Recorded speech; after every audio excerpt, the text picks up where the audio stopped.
goes all the way through, and then the numbers starts clicking.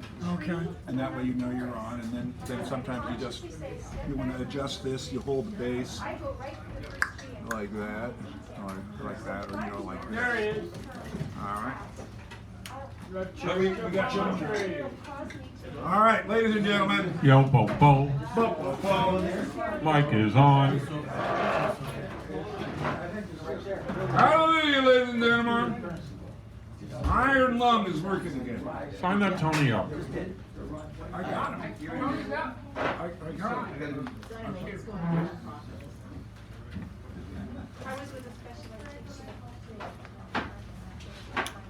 Ladies and gentlemen, hear ye, Sacred's intro checklist. Intro Poll list, intro Russo list, and intro Greco list. Yes, welcome to Sacred Grounds with Donaldo Brady as the current host of this, the longest running open mic in the known and unknown universe. The universe that we know. Serving up good food and fine poetry since 1972. Please support the reading by enjoying food and drink served here. And give Teddy a hand, a leg, and a left ankle. Poetry of all kinds, ladies and gents, is welcome, but we ask you to respect the mic, keep conversations, whisper. Put phones on mute or vibrate or on the ground, dance on them, kick them out the door, and do not distract the speakers or pass in front of the amplifiers or in back of them or through them. Or past them. Or past them or impasse them. Remember, keep the time limit, which is 4 or 5 minutes, because we have 2 shows, the 7-ish, the 8:40-ish, and the Ishkabibble. And going long cuts someone else's time. We get everyone on the mic all at one time, which is really amazing. Sacred's longest standing tradition, or sitting tradition. 4, if you want to be in the loop, go to Chicago. We've an opt-in email list, see one of the hosts, a Facebook page, and we stream live, thanks to Mr. Natural. See the URL on the wall, see it there. You can view it from, we know all of that. Ongoing theme is... Ongoing theme is... It's on there. Reality check. Reality check. Reality check. No, that's the tonight's theme. Margaret Mead. Yeah, that's right. The evening's theme is a reality check. Tonight's theme, the ongoing theme, never doubt that a small group of committed citizens can change the world. Indeed, it's the only thing that ever has, said Margaret Mead, but I muffed it. Also, next week's feature will be... We don't know, it might be me, but I'm not sure. Might be you? Yeah, Wow. because the person that was going to come, who wants to remain anonymous, doesn't know what the hell is going on in their life at this moment, and they said they'll let me know. And I said, you can let me know even the night before or the day of. Billy so-and-so. Okay. Well, I'll find out, and it might be someone else. Keynote is ba-ba-da-ba-ba-ba, me. Ham. Our feature is... And we'll give the Queen's Wave. The second show, the last word will be Rob, Brit, cursive writer, one of the above. No, it's Brett. Brit. He's the mini feature. It's Brit Rob. is Rob is the. Rob is the last Rob word. is the last word. And confusion is my word. Okay, mini feature is Brit. Last word is Rob. The idiot is me. And we have fabulous door prizes, one of which I'll be reading from as the keynote. So I'll be reading soldier poetry of the Second World War. Let me just introduce one. Do the others, dear. Well, this book here was found on the sidewalk, along with this book, The Affluent Society. They were sitting there like this. And this one I knew about, but this one is called Ideal Marriage, Its Physiology and Techniques, by Van de Velde, and it was written originally in 1926. Definitely a fuck book, no question about it. And the thing is, the language and how he talks about it's just like, it's incredible. I mean, not that It's a historical piece that has absolutely no meaning or relevance to today's world. There So are get laughs that in one, get book. that There are one, laughs baby. in that book. Okay, and what else? What else you got? Huh? It looked like it had been thrown out the window. Oh, Dano, what else do you have? Oh, yes. So there are many door prizes, you know, the Affluent Society, that marriage book. What's this? Hiri, Te, Kawana, French opera arias. Easy for you to say. I know. But this is here, this is a journal which is completely blank. And then I'll get to the other ones later, but if you'd like to be the keynote, Keynote. is going to be, that's one of the door prizes. Co-pilot, which we Co-pilot. have here. Co-pilot's, like I said, Co-pilot. here. And the last word, which is Last Rob. word, He which is kicks off and ends Rob. the second half.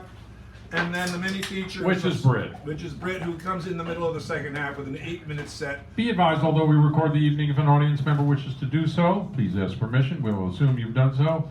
And we conclude by 9:50, then we get thrown out on the street. This is Teddy's deadline when we take the street and cry. Okay. One minor thing. One minor Christopher thing. Ryder is not here. He's having a sore throat kind of thing, and he's okay, but that's why he's not here.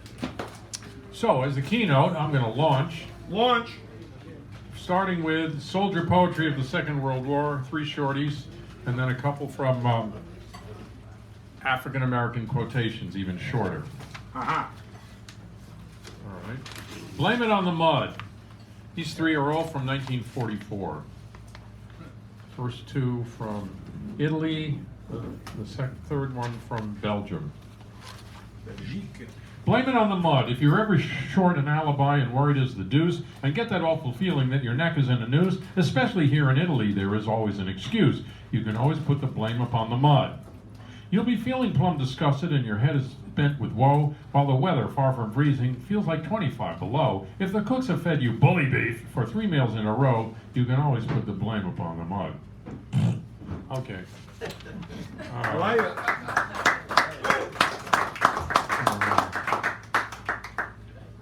The Hero of Snaffle. That was by M. St. C. Sterling. This one is by G.R.H. Ross. That was May 6th. Oh, yes, Yeah, stop that. This is May 13th. He's Captain Cook of the LAD, the master of machinery. He pats each hornet's noble flank. To him, a tank is not a tank, but thing of purest ray, serene, with heart and soul, and bowels and spleen. His gentle hand slips through her guts, and fondly fingers bolts and nuts. His eyes light with unholy glee, when it's found perfect as can be. 'Tis then of bliss he drains the cup. Turn over, dear, we're starting up. And Calvados from Belgium, November 44. There is a drink called Calvados, made in France from apples. And when you've had a shot or two, you're ready for big battles. For some, this drink is precious stuff. With sleep and eats, it rates. It is the finest stuff on earth, say many of my mates. It makes a cold chap nice and warm and knocks some warm chaps cold. It leaves some strong chaps weak next day and makes some weak ones bold.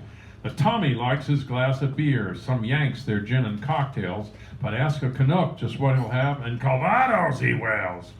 Before the chaps had found this drink, their drink was apple cider, and now they're drinking apple still, but Calvados, not cider. FWM, Belgium, 44, November. Well, that's available. Wow, that's a hot one. That is a hot one. That's And 2 very short ones from African American quotations on drugs. James Baldwin, 24 to 87. Drugs were dumped in the ghetto more than a generation ago, and we all know why. We are now undergoing the most savage aspect of this genocidal detail, which will be halted only when genocide is perceived as suicide. And then one from Billie Holiday. Dope never helped anybody sing better or play music better or do anything better. All dope can do is kill you, and kill you the long, slow, hard way. Thank you. I'm handing you the attribution sheet. So when you read something by somebody else, I'll hand you this so you can let me know who, what, and when, where, how, how. You know what I mean? Thank you. And who was he first? Oh, is it Carl? Carl. Yes, sir. Give him a nice round as he comes up here, please. And then we have Owen after Carl. Well, I had him, might as well wear it. There you go. What? Huh? Nice hat. Well, thank you. Focus in. Another, let's see. There's a stand here. I could use that. Oop, I'll be as quick about this as I can. So I've been writing a little bit, and I got the vitriol out the first time.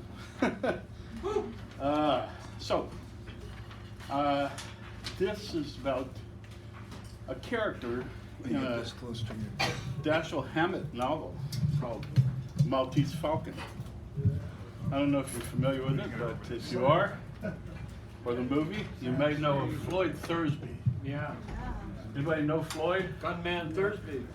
Well, I've been trying to do a little bit of a character This study. is my uncle's best friend. Huh? No. No. Maltese Falcon, 1929. Yeah. Anyway, so under an assumed name, I've been writing about Floyd Thursby. Anybody want to do a character study? Here's a crib sheet on how. So, Cool. let's see. So I'm going to start at the beginning, and this is really postmodern or something. I don't know what you call it, but you tell me that. But yeah, okay. No more wasting time. It's all in this guy. All right. It'll just take a second more, and then I'll be with you. Come on, there it is. This is called SF6, and it's kind of like mixed up stuff. You know, 2 or 3 different things going on all at once, but it makes sense to me somehow because it's in the back of my mind. But SF6 is chemical. Any chemists here heard of sulfur hexafluoride? Oh, yeah. Yeah, okay. Don't mess with that. It also, huh? Don't mess No, with nobody wants to mess with that. Nobody likes SF6 for good reason, except the other SF6, which is the AF of M. You better get to your reading there, buddy. Yeah, okay. AF of M, the American Federation of Musicians, local number 6, which is really good, and it's complete opposite of SF6.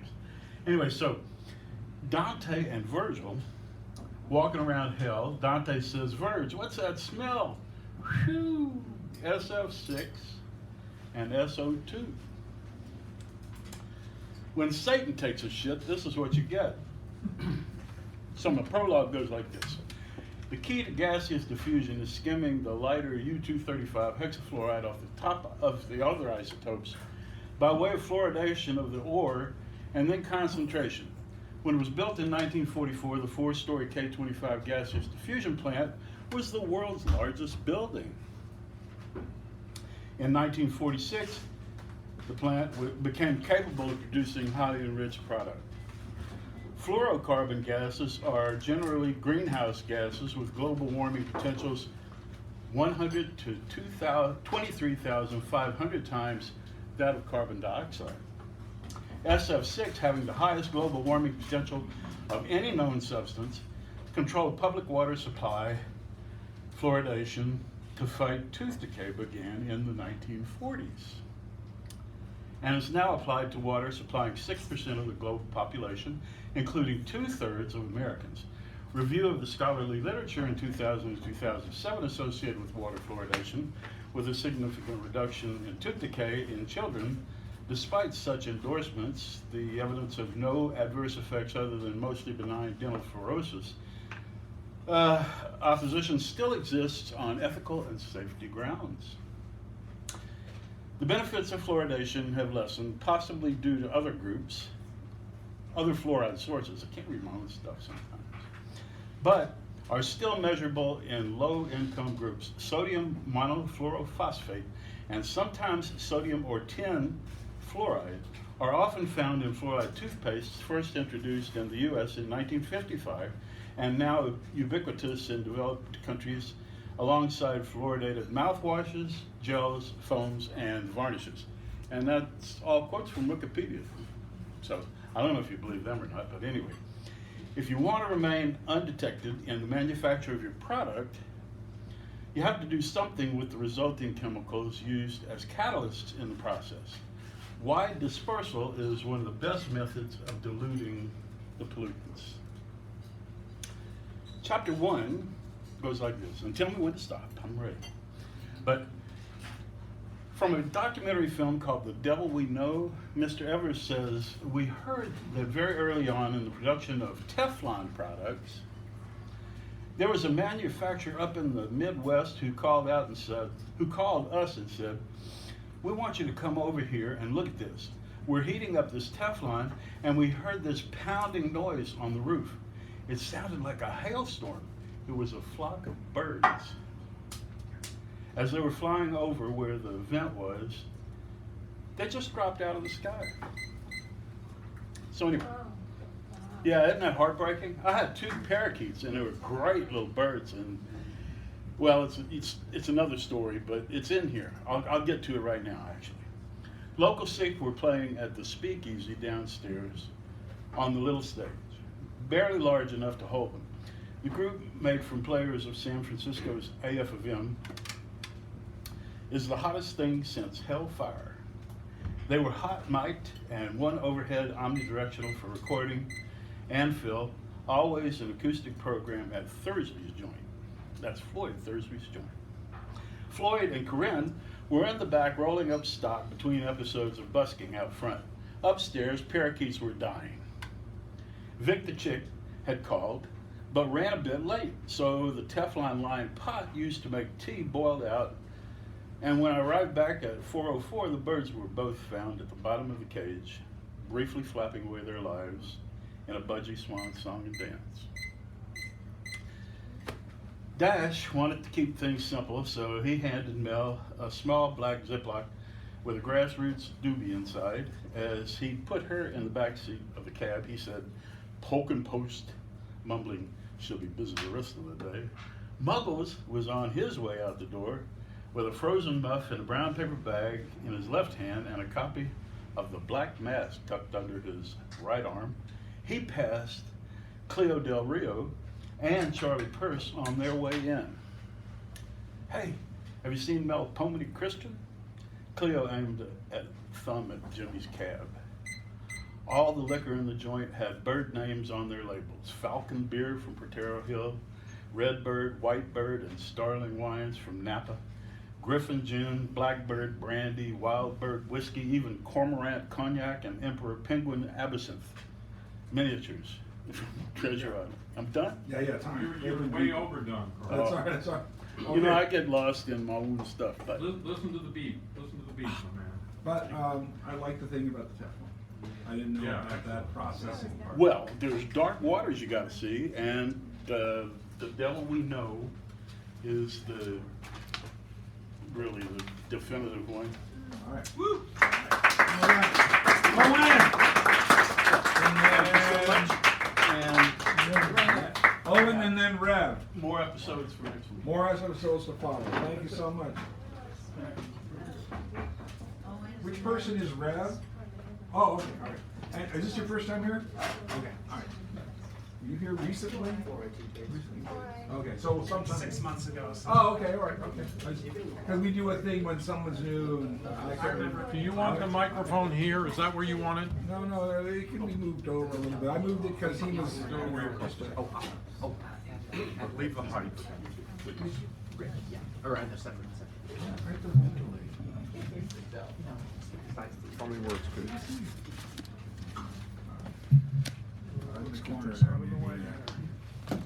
Thank Okay, you. this is my newest poem. Real, after Herman Melville. Real men at sea, pinioned to a deck for a fortnight, do what they can to forego all pleasures, all pains, cargo and waste of men and brethren. Cast off to sin and frolic among the natives and islands of Mammon.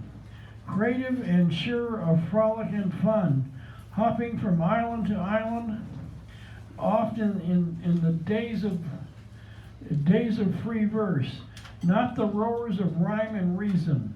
There is the season of uncertainty, that is.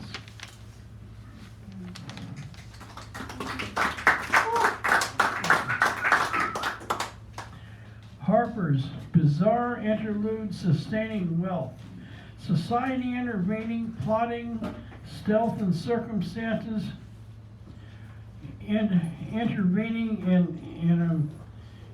in a mire of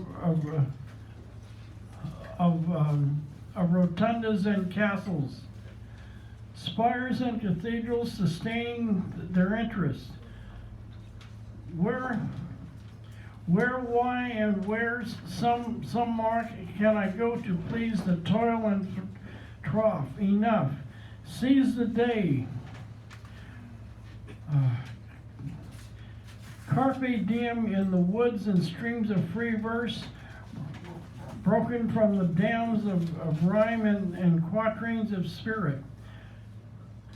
Poems in the spirit of the Claryhoo, Robert of rhymesters and versifiers, well known.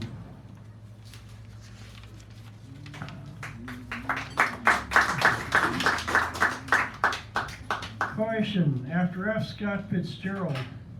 Into the deep blue sea he dragged an O to be more than he should, so more than I in my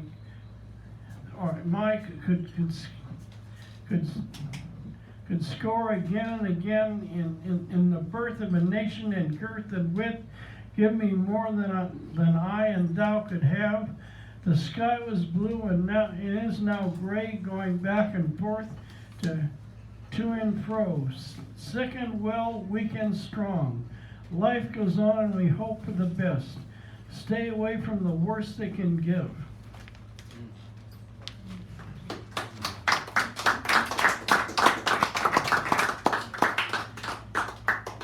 She came with the wind, half her mind made up. Staff of life, life goes on full of bliss and confidence. Pull away into the moors of depth and jubilation. Poor though I may be, there can be something to me. Pan for love in the street. We have broken free of a sad state of affairs. More and more we used to cry, madly, badly, badly. I do what I can to make to hope.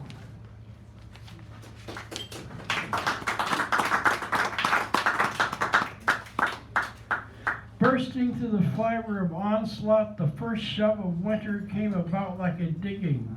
A shout from the trellises that scattered about the hat of the winded ponies on an island always. Gone, gone are my ways of carefree gadding about in the fog and sunlight, riding like a half-wit in search of heaven and earth, getting off to chat.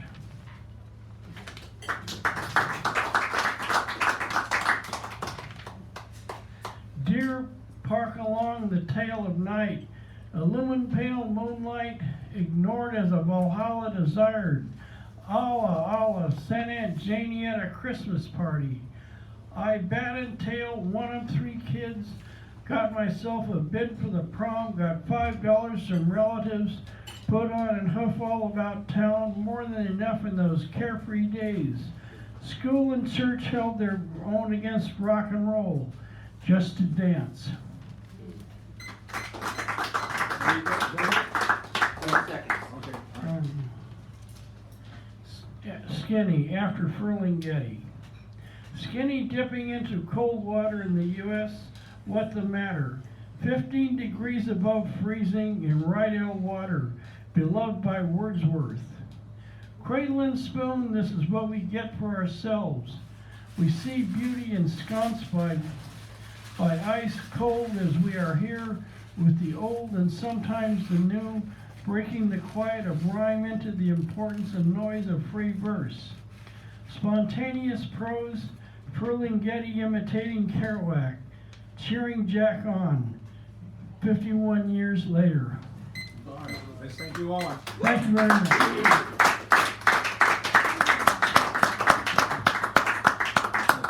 After Rev is Tommy. And give him a nice round. He hasn't been here in a while. And we have Tommy coming up after this. It's a reading from the second book of Yolk, chapter 14, verses 1 through 13. It's called Me Too, Motherfuckers. The war on women is like the sperm that are swimming deep within, seeking the egg. Ruthless and cunning, all these men who are running the world quite often make women beg. For equal pay and equal rights, a teen girl's dismay as she fights off unwanted advances. She trusted him, he doesn't care. She cries as her bra and underwear are ripped off with no second chances. It's a rotten tale as old as time, and so many get away with the crime of harvesting someone's innocence. Drunken fathers and uncles' lust are not always readily discussed at the dinner table, so tense. The entire LGBTQ community knows this also to be true, and it's bullshit that the world's collective point of view is always trying to rationalize. Billions of forced sexual acts within our history, with many a bastard claiming it's a mystery why so many are forced to spread their thighs. Entitlement and privilege wage this savage war, and when they're done, they label the victim a whore because gossip and slander usually win. Thousands of years before Genghis Khan, there's always been raping and pillaging going on, and fuck whoever allowed it to begin. Thank you.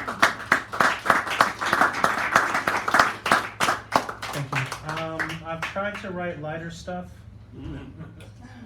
Those who have seen me perform know I'm not the lightest of individuals when it comes to the written word, but here's me being light. Magical boredom. Broken wings, open cages, golden rings, ripped up pages, laughing doubts, magical boredom, a whisper shouts, comfortably numb.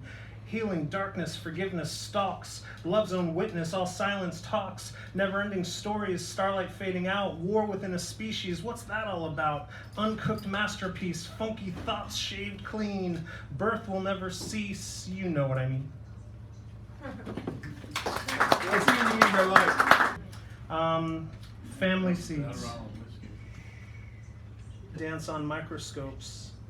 Humanity runs on every one of our hopes. You know who you are, but you seem to have forgotten. How near or how far is your purpose fresh or rotten? Pirates plundering infinity, gentle chaos lost in finding its way. Earning life that was given to me, God damn it, I hope you have a nice day. The choice is yours, you can listen or not. The rain still pours, the bullets are still shot. Rivers run right where they're supposed to go. I must learn to share more love than I know. Why can't we get along and find a better way? The earth's a beautiful song that we all get to play. Thank you. Thank you. Have a nice day. And don't you have a colorful thing that happens every week?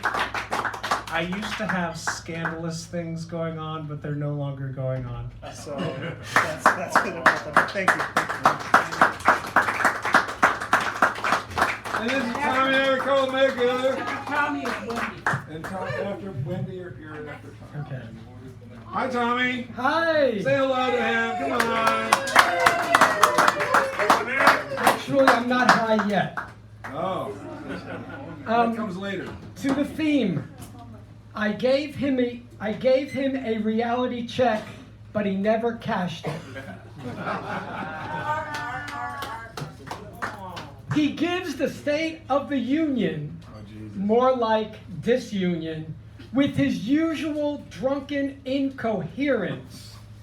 She places a medal, the same one that Rosa Parks and Nelson Mandela received, around the neck of the right-wing stormtrooper of the airwaves who makes abusing queers, blacks, and women his meal ticket.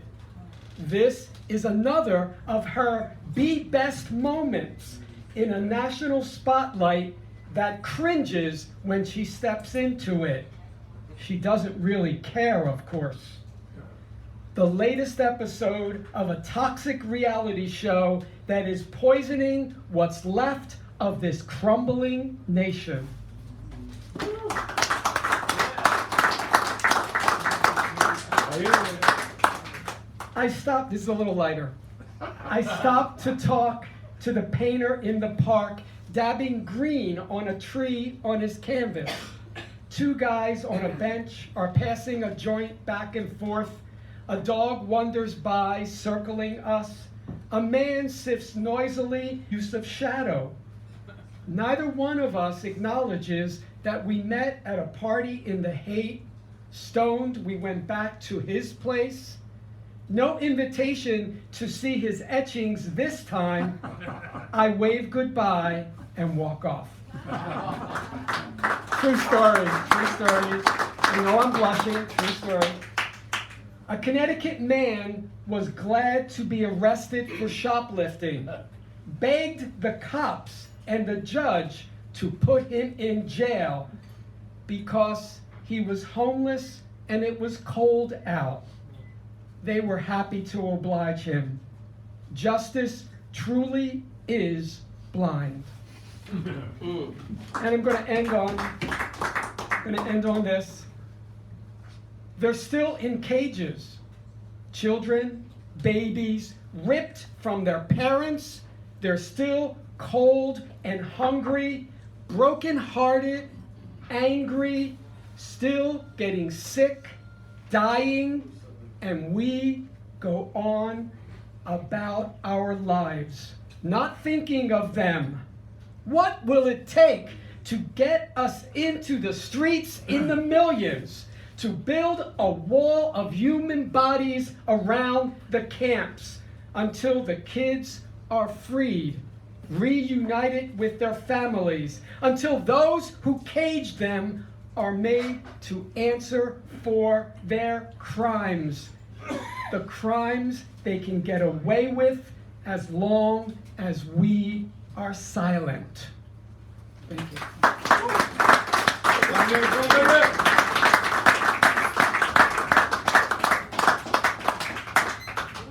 And after Wendy is Richard Ivan.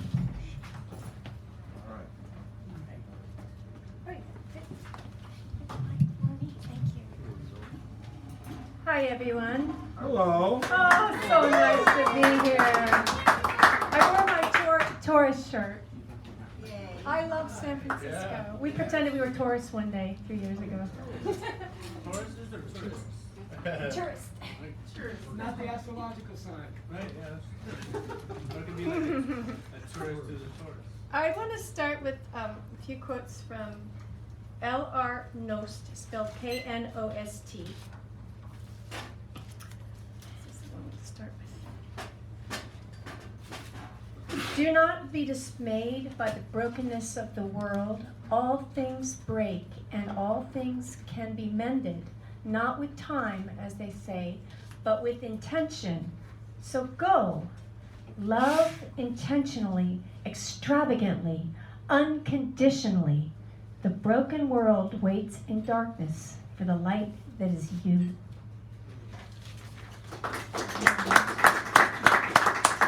And when the world tells you to lower your head and submit in silence to how things are and always will be, lift your voice instead and sing bravely of how things can and should and will be, because that song is why you are here.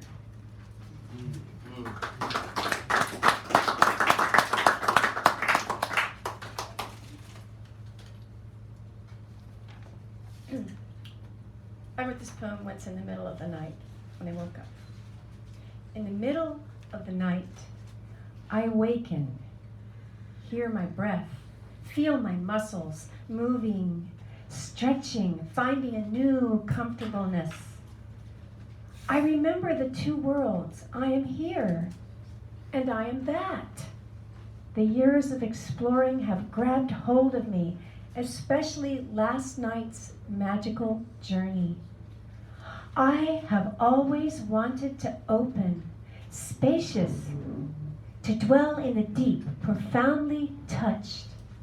Now, free of expectation, quiet from the voice of judgment, seeing precisely the physical realm before me. Now it is possible to gently, lovingly tenderly ask, what is that which I really am, eager to express in this one and only precious moment?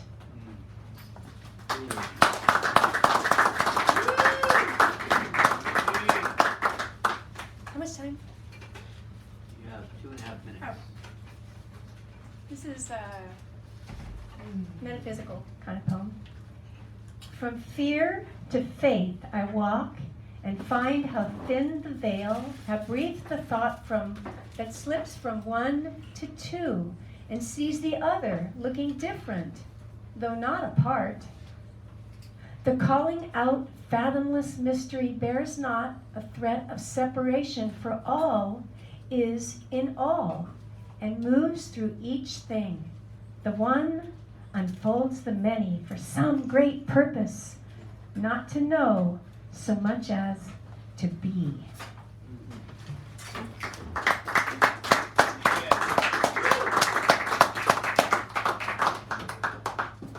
When love is love, I want to love you without clutching, appreciate you without judging, join you without invading, invite you without demanding, leave you without guilt, criticize you without blaming, and help you without insulting. That's taken from a poem by Virginia Satir, who was a therapist who was also into theater and used drama and theater to help people heal with emotional things. And this is my part. You want to be loved from openness and awareness, appreciated with touching wonder, joined with feelings comfortable and revealable, invited with partnership on differences, have your own world of life secure in the knowing of our connection, even though we may be different or apart, criticized with gentleness, for there may be unspoken needs, and helped only if you ask, for there may be something I can learn. When love is love, we meet and enrich each other, untainted by assuming minds. We live from the wisdom of the heart. Such a love is surely the greatest happiness for each of us, and the best of happiness together, for the lover of love and the beloved.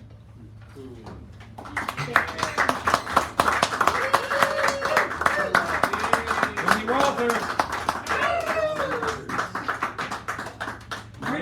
Richard Ivanhoe. Richard Ivanhoe, and then? And then Andrew.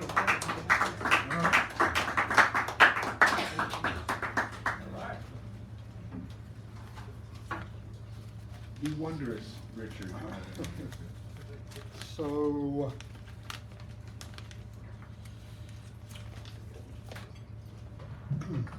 title of this might change. For now, it's Haight Street, February 2020. It was quiet on Haight Street Sunday night. Quiet even for a Sunday night. There was a small crowd sitting on the northwest corner of Haight and Clayton, but they were talking and playing guitar quietly. There was a woman singing in Club Deluxe, but the place was less than half full. There had been a shooting the night before, right at Haight and Ashbury. Tad, you might have seen him, was the one who got shot. Tall, red-headed kid, 24 years old, maybe not a kid. Usually wore a cap because he was starting to bald. Played upright bass on Haight Street. Papers said the shooter was an off-duty FBI agent. Someone on the corner Sunday afternoon said the stranger just attacked Daryl or Darren without provocation, although he might have witnessed a drug exchange. Said that Tad jumped in to help his friend. Other sources said they didn't know each other. Whichever it was, Tad got shot 2 or 3 times with a small gun, small, but big enough to send him to general. We heard that no vital organs were damaged, but we also heard that Tad suffered a collapsed lung. Somebody said the agent didn't show his badge until after the shooting. Someone else said it was an SFPD badge. A neighbor on Ashbury who saw something from his window said that FBI agents have medical training, but this one just let the victim bleed until the ambulance arrived. Another neighbor said she had been treated roughly by the police who had arrived on the scene, even though she was a block away. She did say she had been singing, "You Shot My Neighbor." There are supposed to be investigations. FBI, SFPD, SF District Attorney. It'll be some time before we know what really happened. Why was an FBI agent, even if off duty, carrying a gun at Hayden Ashbury? And why did he start a fight? What we do know is that everyone in our neighborhood is our neighbor. How are you? Became a question and not just a greeting.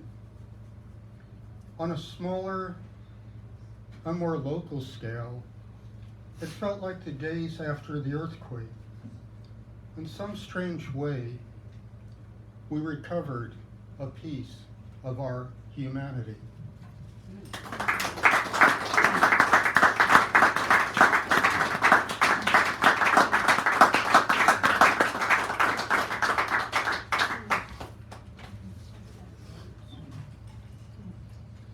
And on a lighter note, this one's Fat Tuesday, which is coming up later in the month. Fat Tuesday was a happy-go-lucky fellow, spending his days, well, mostly his nights, playing jazz, wearing outrageous costumes, drinking bourbon and beer, chasing women, and trading beads with them. Am I out of time? 30 seconds. But at his last visit to the doctor, he was told that obesity is a national epidemic and that he needed to begin a regimen of diet and exercise or risk serious heart problems. Jolly fellow that he is, Fat Tuesday smiled at the doctor and said he would try. He started by eating more vegetables, even though steamed okra tasted different than fried. For exercise, he's been traveling by foot and by bicycle throughout the South. Been learning country music and blues. He still likes his fancy clothes and plans to reemerge as Tuesday Slim.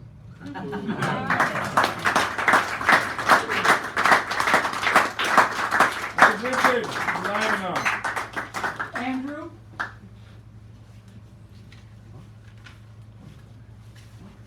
Andrew? Andrew? Andrew, are you here? I think he just left. Oh, maybe it did. All right, let me take a look here. I just want to see who's after that. David. I am not Andrew. I know, but you're next, and then comes Rubicon Lacrosse.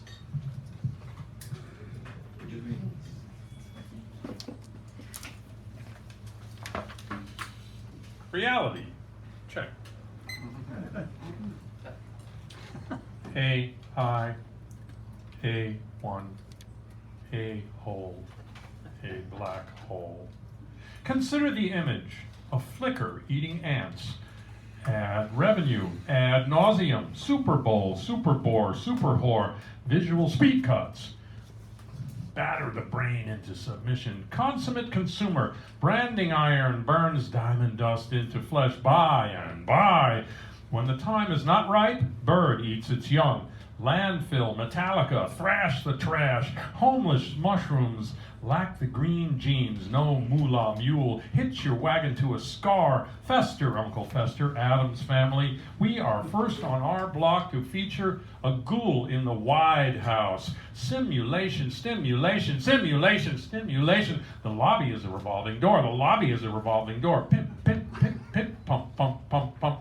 Military budget, a pustule waiting to pop, a sinkhole sludge, a new swamp. War equals rape. What was good for McCain is good for the Republican Party. Put them all in cages, ruffle their feathers a little, steal their guns and sell them on the Russian black market. Treadmill hamster, giving and going nowhere in a hurry. Time yourself, going nowhere in a hurry, going nowhere in a casket. That'll be $5,000, please.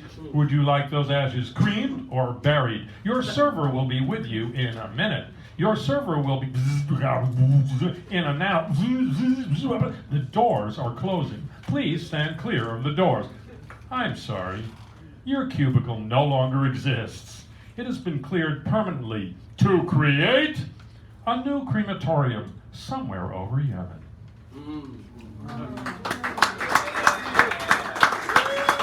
Thank you. And this is the Valentine written today. It's called Aura. The bed is made, her exit taken. My longing love, she did awaken. Magnolia scent, sweet daffodil. Rosemary remembers the faintest thrill.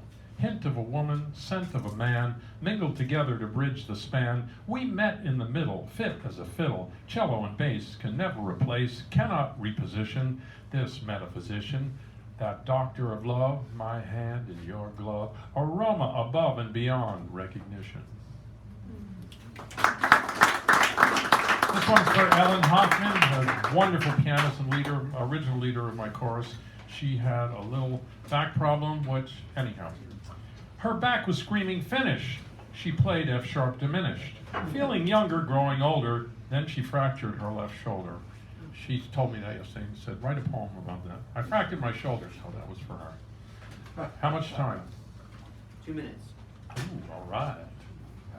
Every finger, every oak tree, every rose bush, gnarled, twisted, pointing, smoke curling from an empty cabin where ghosts sing noiselessly, where Yorick's skull bites the shovel that feeds it, where Dia de la Muerte laughs at candy skulls juggled like a Cheshire cat's eyeballs flaming with hellfire. Spirit haunts rise from Ray Bradbury's grave, laugh and cry at his millennial space journey, slingshotting off the rings of Saturn beyond the Oort cloud into the deathless beyond. And this is, thank you. And last but not least, devil take the hindmost. The acting profession, the art of deception. I make you believe that I'm someone else. A hint of familiar. I'm trying to fill your conception, impression, deceitful expression. Each white lie that I tell, tap expectation with your predilection for false combination that moves your selection to my doppelganger, the double I sell. With good grace and smart manners, I've lifted my banner, but in truth, I am only the angel who fell. Thank you.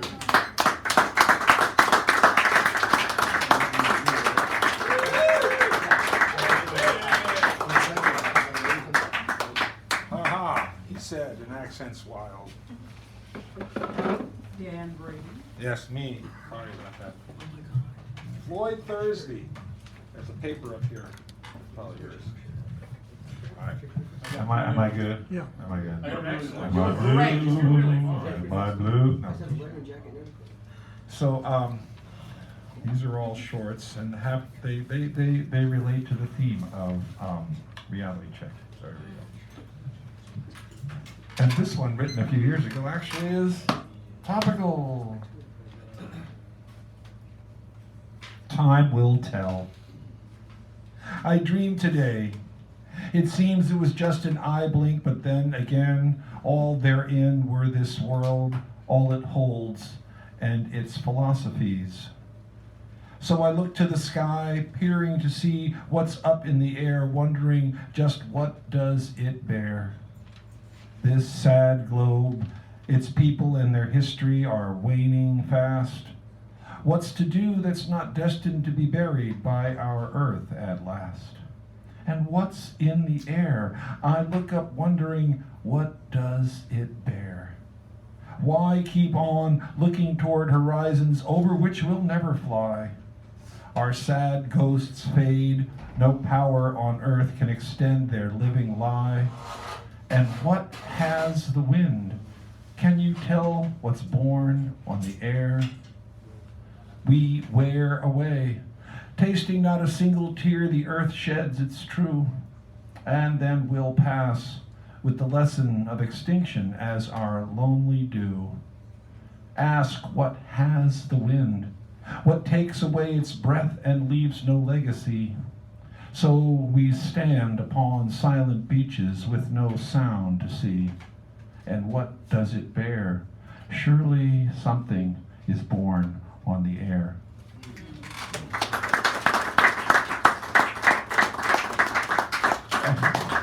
Following on with reality check here. There are ages which come and go, lands that vanish, seas which move. Time does not speak to us of these creatures. Time does not speak to us at all. It is heard we are deaf. It would signal, but it is heard we are blind. It would do a song and dance, go the extra mile, give us the whole 9 yards. But we are not at home anymore on this world, and time knows it. That's why time is going its own way now, leaving us to ours. If we were wise, we'd take heed, ask after it, but we aren't wise, that is, so we won't. And it's not as if we haven't, for the longest time, seemed to care not one teeny tiny little bit. And now, well, now time has run out, and it's all on us. By the way, do you hear the fat lady singing? Okay, and then this last one here. Where am I in time? I have 2 minutes. Where am I on time? This is called Angels, and you'll see it doesn't make sense when I read the poem. How and when does a story begin? How are we to know? When I think on it, any tale, no matter its size, must begin long ago. So when asked who influenced me, I gave my friend this analogy. Consider a stream, I said, even a small one near to hand. Is not its course ever guided by the contours of the land? Is it not deflected by every rock, bit of soil, or living thing with which it coexists before and after the stony lip of its spring? And are not all these things but a postscript proceeding from a source which charges the nature of the stream and so affects its discourse? Nor should I say that forests and men alike surely do amend it, for its worth is clear to those temporal beings who can apprehend it. But the fishes and all the living things cannot be the stream, nor for that matter can it be the water, or so it would seem, for the flow is ever carried off, whether as we watch for sport, whether by evaporation or simple transport. It's surely not its path or the things it is carried off, nor could it be its remains, a shallow drying trough. A stream, then, is a time and place independent on conditions which, if the truth be told, and have most antiquity as its origins. Preconditions which, if they be scientifically analyzed withal, stretch back to the beginning of time and matter immemorial. And perforce, do they not, I wax, extend to onward in time until the very edge of doom itself. Imagine a stream so sublime. And so full circle I came as my analogy found its end. What are the credits I must roll to answer, my friend? no less than everyone who has ever been or may yet be. Nothing less than that full chorus, say I, have clearly influenced me. Thank you. Ladies and gentlemen, and you're next. Robert Rubino. Robert Rubino is next. Give him a nice round. A man whose history is historical and noteworthy. And raise that up so you like it, and I'll frame you. There, you're good. To the theme of reality check. Pay and submit. Pay and submit proudly your latest poem to the online literary journal that's accepted 7 of your pieces in the past year. You feel that editor gets it, gets you. And what a double espresso jolt that is. Pay and submit humbly another poem to the independent progressive print journal that for decades you've admired and aspired to, and you've got a tidy stack of thanks but no thanks, not the right fit declines to show for it. But now you're confident. Why not? In the past 18 months, you've published 21 poems in 8 journals, albeit obscure ones, hiding like needless needles in a barn-bursting haystack. And what's a mere 300 plus rejections compared to that? You figure finally you'll cross the border from agonized to recognized. But this self-massaging ego trip turns into personal dead-end dejection when, on the same day from both journals, you get impersonal, face-slap, gut-punch rejections. You let it all simmer into bland, indigestible goulash of mature perspective. And then it dawns on you, not for the first time, who the fuck do you think you are? Keep paying dues, keep writing, you must, no choice. It's all part of the writing life, and you love it, and you're damn lucky to be living it. And then it dawns on you, not for the first time, who the fuck do they think they are? Thank you.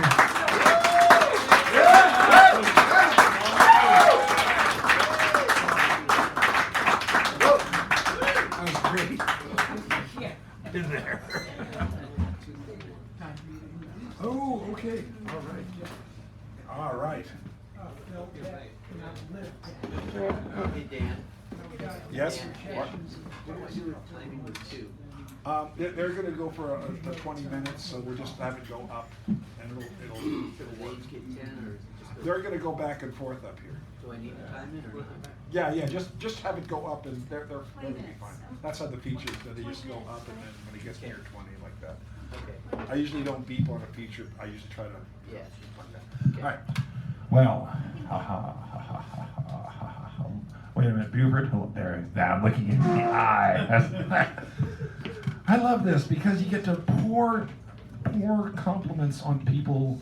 You know, how rare is it when in the course of your life that someone walks up to you and gives you compliments, says you did this well, you did that well, this way, and they go on, right? And it is so rare. And it's amazing. As a teacher, I'm going to get to you in just a second. This is build up to you. As a teacher, I began doing that with my students, saying, I really like the way you did. You're such a great helper. And sometimes I would just pour it on. Like there was this one day, I just kept on, and the smiles just kept on. I mean, I thought, this is something. This is something. And in this particular place, its meaning is deeper than just saying, oh, they're great, they're wonderful. These two people have found each other, and in that is a great resource, a magical resource, an enchanted resource, something that is, you know, in a sense it's common, but it's really rare, okay? It's really rare, it's beautiful. They're gonna be up here and go back and forth. They're gonna do double team us up here. Antoinette's poems are oftentimes fairly brief, but instead of saying brief, I would say concise, because they always have a point, they always have a meaning, they always take me somewhere. They bring up memories, they bring up memories. And Buford has several themes. baseball being a huge one. His family is another. And between the two of those, we have laughed, we have gone, oh, I've been there. And the whole 9 yards, all the bases, he's covered them. They both covered them. They do it in different ways. Each is unique, of course. And they're beloved here. I mean, you look around the house, it'd be packed. So you're going to have a good time, as I've had a good time with hearing them over the years. And this is the first time you both have featured here, right? Yes. Okay. I mean, and you have both featured individually before, but this is going to be a new one for us and for you. And I really want to give them a nice, big, warm welcome as they come up here. Buford and Antoinette, bring them on up.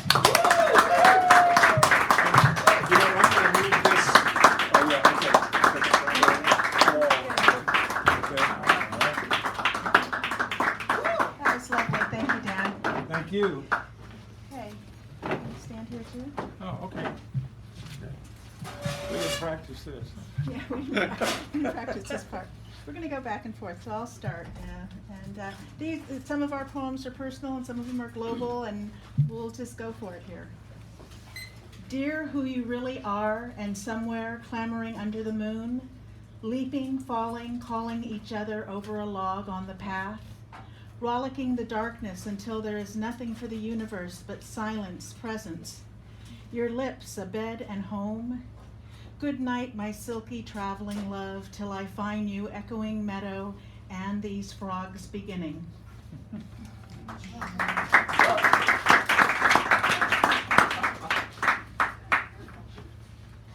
Thanks, you and I, lucky.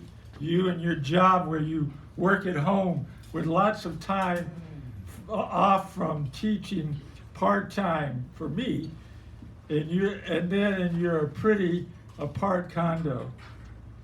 Sunshine sprinkled in front yard on nice leaves. I touch you, you touch me. We like each other, it seems immensely. The sun concurs.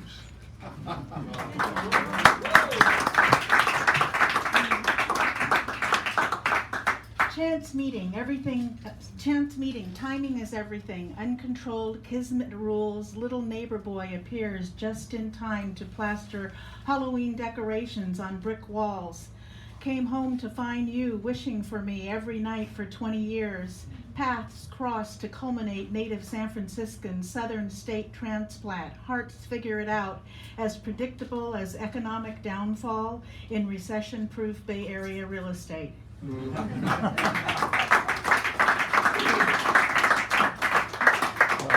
This poem's about when I was really, really poor and had to eat at Glide Memorial Church. And I got to see some stuff I hadn't even seen before. And I'm not very rich anyway, but not like these guys. It's just called Glide.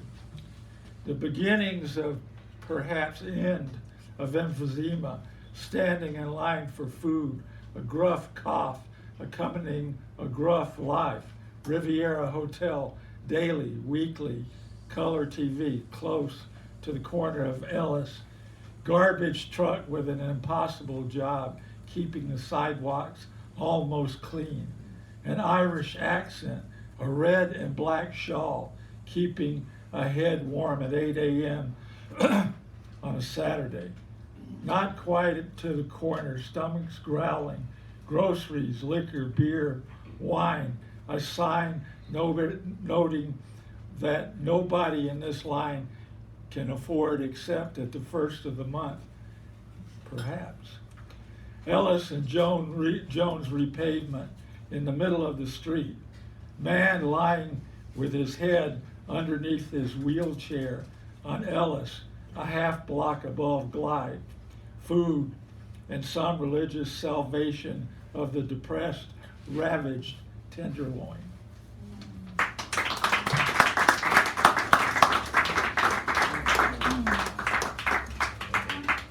Fewer flowers know they are the soul's candy, our heart's prayer, where words twice removed create symbols of images, desired existences evoked, heard in silence, listen, hear, speak.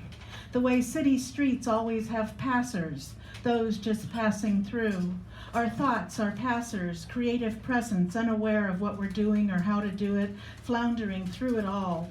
Then remember God in any holy name, leader of light, something not explained, except pure, perfect love, shows up unannounced, reminding me it's safe.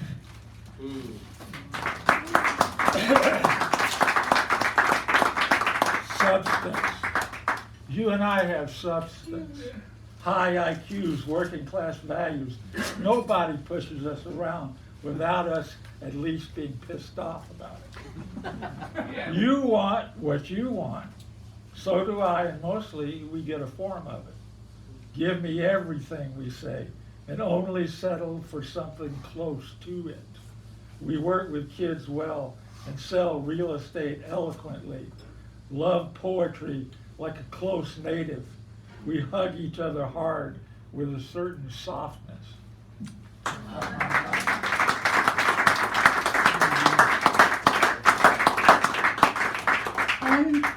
An unmade bed of a man, dismissing details of little interest. Scholar, teacher, writer, I am captive to his heart. Happy alone until you came along, the secret of no desire, free spirits meet, we are there. To do God's will, suspecting it is our own.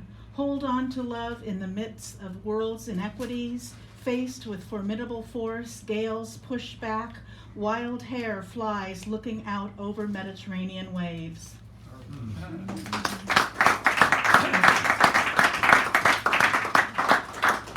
I've been trying to hold on to my teeth at 70 years old, and this is about that. The young dentist poke and scrape my teeth, polish them laboriously, are enhanced by veteran, already licensed dentists who have low, confident voices.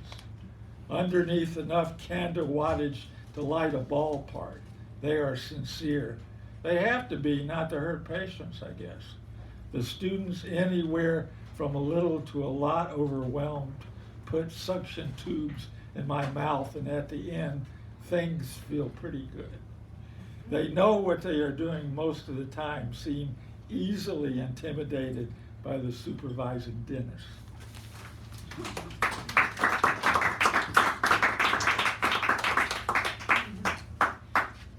Gangbusters into 2020, even moon cycles slide fast forward for calendars calculations.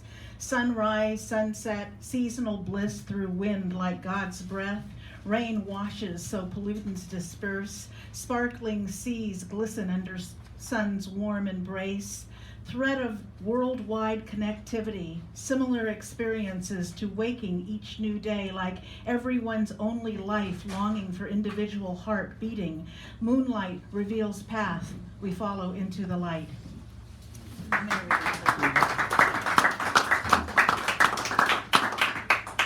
She ran across busy street into dark night with instructions for a funeral. Lavation in Sunloy Laundry Building invites spirits to meet without comment. Breathe in every drop as if it makes any difference. Every soul ever lived takes space someplace always.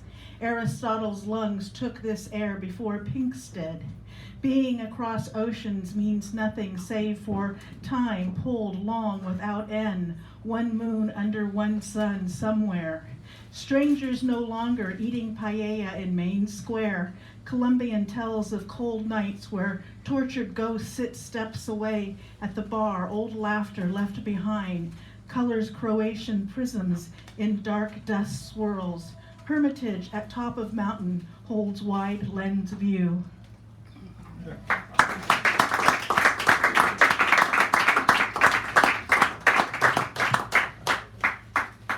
The way I am your almost perfect man. The way I love you more than anybody I've ever known. The way I'm not quite your daughter's cup of tea. Not quite the taste she thinks you should taste. The way your dog loves me. The way your staccato style poetry turns me on. The way you're so real about the real estate you bless your clients with. The way You give me what I want without giving all of yourself away, the way you love me. I'm going to do one more thing.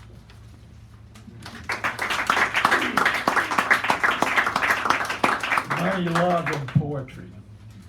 People love each other, and it requires some work. If they have no money, it usually doesn't matter what they have. Poetry fills the soul. No matter what we want, we need somebody or something to love.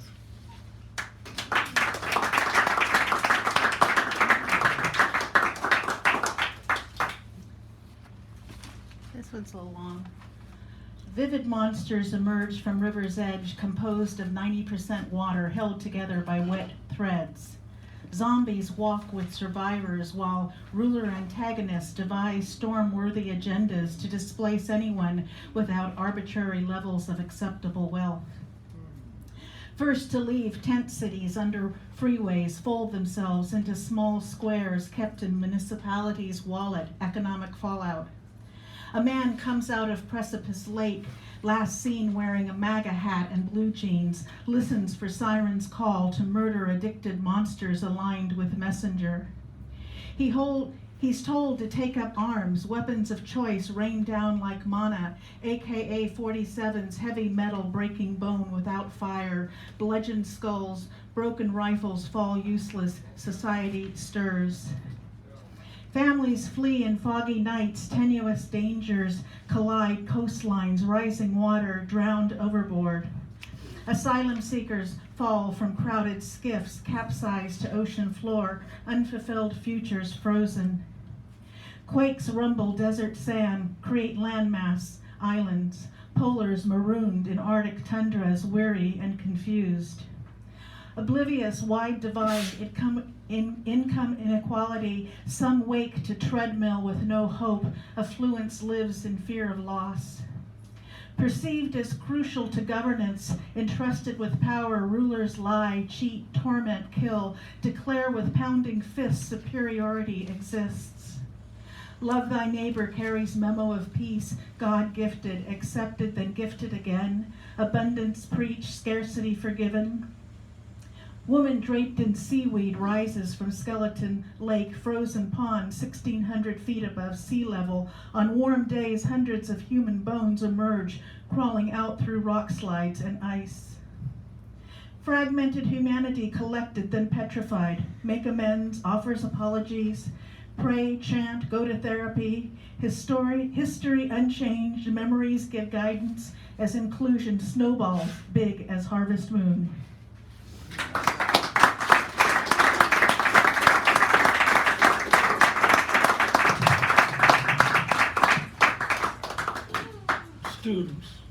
Students wait for me to wake them up a bit.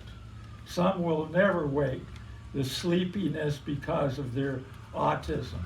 I go for break first among us workers, having arrived at the rather sparse classroom, turned the key over and began the day.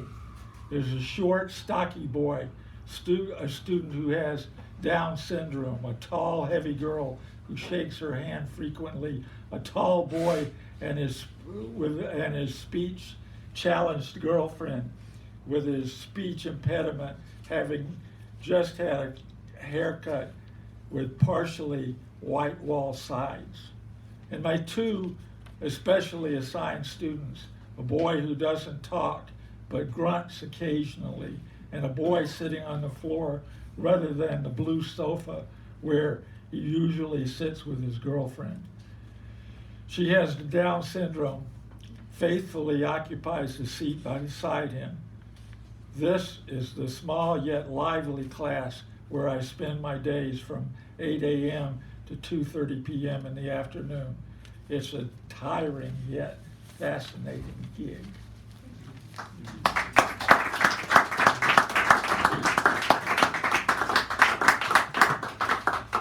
This is a haiku. October wind picks dry leaves up, out and about. God's whisper blows through.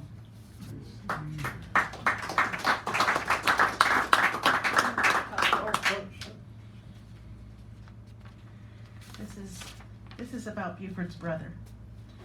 Finally, some guy took his life drinking bleach, hard life not chosen, his brain possessed by skilled polarity, had her way with him, then left.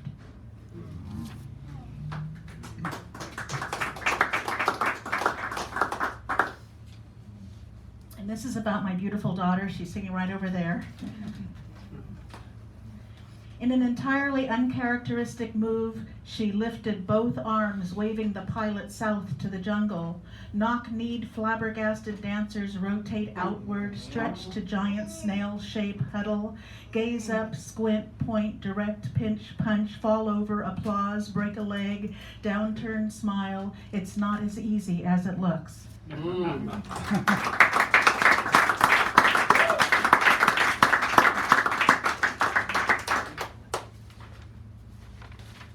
Peace vigil. Friday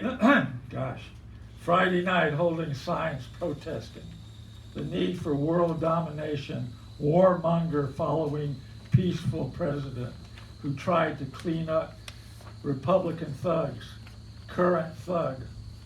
We peaceniks don't allow tearing into the Eastern Bloc world while man in charge touts KGB. Young women at the borders of destruction try not to lose lives. His World War attempt, not bright but brutal. We hold signs that reflect love for fellow humans. He is greedy.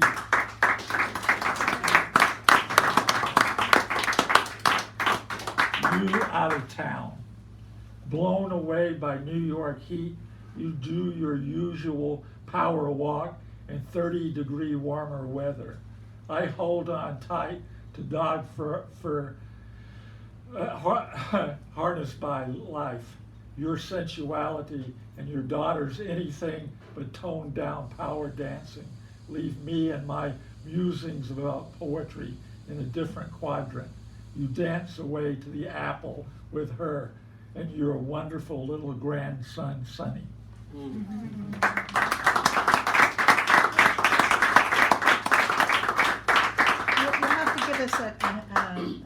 You'll have to give us a sign because we have way more material than 20 minutes. 4 minutes. You have 4 minutes? Okay, great. There we go.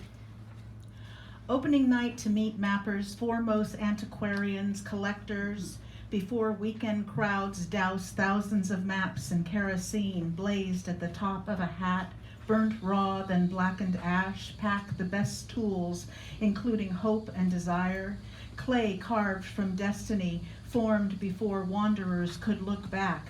Suitcase travel with wheels, daily partner my purse, valise for business nomenclature, paper or plastic, walker piled high for someone with no place to go, briefcase combo locked, basket totes, laundry and produce, backpack looks for poetry, pencils, fanny pack offers hands-free memories.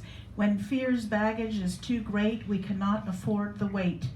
WEIGHT. I thought so. Nothing formal except maybe love. Commitment informal, something beneath the surface, widowhood's discovery. Nobody pestering us except side platonic liaisons, two men perhaps in love with one woman. Protection of the heart required. This one was called, next one is called Here's Looking at You, Kid.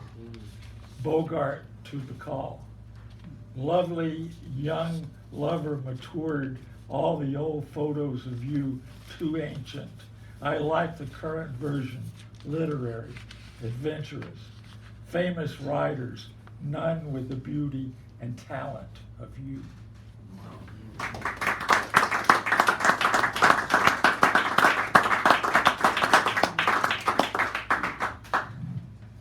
Fat girl wears hats of illusion, compromised burden belonging to can't, ride bike, wear shorts, eat in front of people, no dancing either. Compulsive addictions rule, hungry heart where worldly wealth like wet blankets smolders fire within. Can't live, can't love, disaffection at every turn, persecuted with prejudice. Fat girl's isolation spirals to her best friend, sugar-laden, deep-fried Foster's freeze, where she does not know, clerk judges not, baker's dozen taken home for friends to stop crevices caused by neglect. Fat girl wears solitary verve without judgment, expectation, nevermore lies, presence, acceptance of self as real. She is dismissed beneath fair, slim, beautiful. Fat girl stamped strong, seen worthy of love.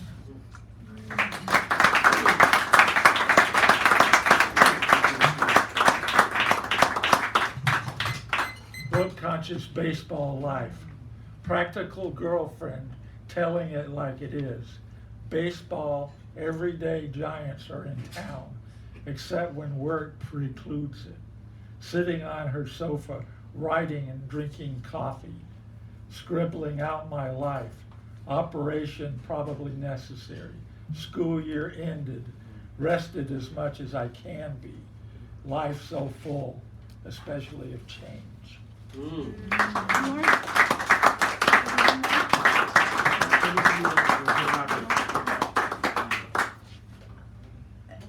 Severe for some, sitting outside, flywheel coffee, pants half-mast, people all around winning at dark roast and croissants.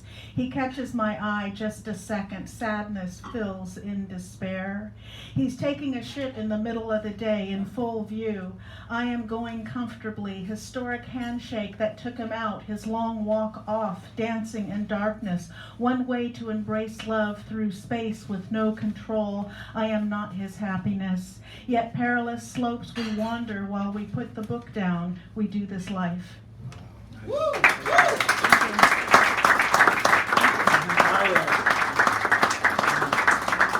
This is called Nobody Owns Her. Nobody owns her except perhaps herself. One day I hope we'll live together full time, but for now I have to settle for 99.99% of the time. I don't own her because she owns my heart because I choose to give it to her. She has her beautiful brown and gray hair, her luscious, tough exterior, and especially her smile.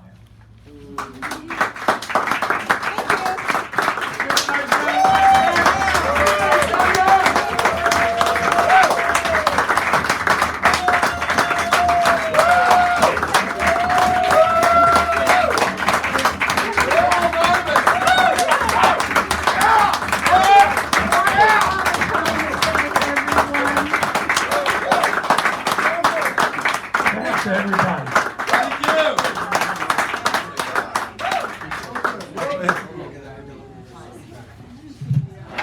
One minor comment. Give me another little round there. Give me another round for that. That's great.